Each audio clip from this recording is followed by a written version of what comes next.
Good morning and welcome to Radio Friends on Thursday, July the 9th. Pleasure to have you with us today.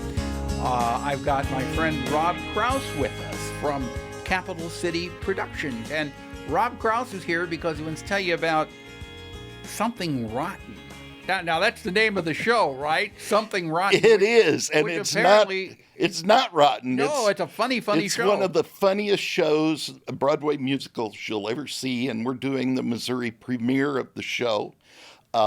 It is absolutely hilarious. It takes place in Renaissance times.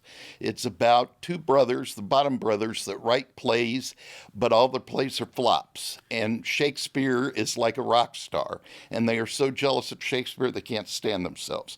So the older brother goes to a soothsayer to find out what Shakespeare's next big hit is going to be so they can write it first. And the soothsayer gets a little confused about the future, and first of all he says Shakespeare's going to write a musical, and nobody's ever heard of a musical.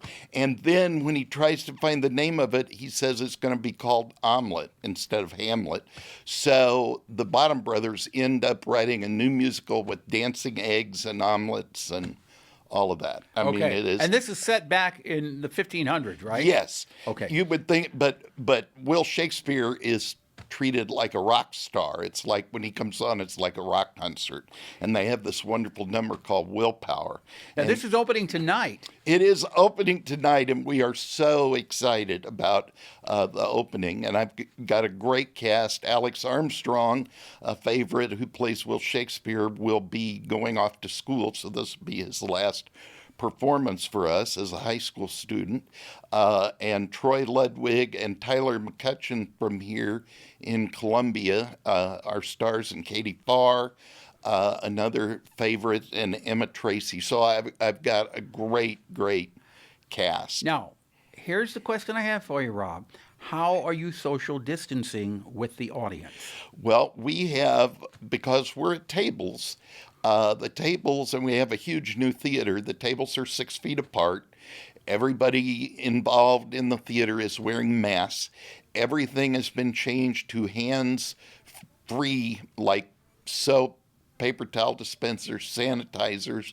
They're all through the buildings. And we've even added a temperature monitor so that everybody that comes in the door just steps up to it and it automatically takes your temperature. Okay, at the tables, are you seated at the table with only your party or your family? Last play, I think maybe we are putting other people at the table if you agree that it's okay to put other people at the table. So people have to agree to it. I believe so. All right. But it sounds like a wonderful production. It opens tonight and it runs through? We are running through actually the 25th of July. We run 3 weekends. Several of those are without dinner, so they're discounted. So how do people get tickets? Call 573-681-9612 or go online at www.capitalcityproductions.org, and you can actually select your own seats under our new ticketing system. Okay, that sounds good. So if you want more information, simply call or go online, and best of luck. I wish you break a leg. Thanks. You don't want to miss this one. It's a laugh riot. Thank you very much, Rob. Thank you. All right. So we go from Rob Crouse in the studio to my friend Kristen Eiffert, who is on the telephone with us. Good morning, Kristen. Good morning, Paul. Kristen was at the Academy of Nutrition and Dietetics, and today you wanted to talk about family meals, families eating together, correct? I do. I have been pretty passionate about the importance of family meal time for a long time, and I just wanted to pass on some of that passion maybe to our listeners today. You know, I think it has gotten, with a lot of people, families are not eating together like they used to in the past because kids got to go one place, they got rehearsal or they have softball or football practice.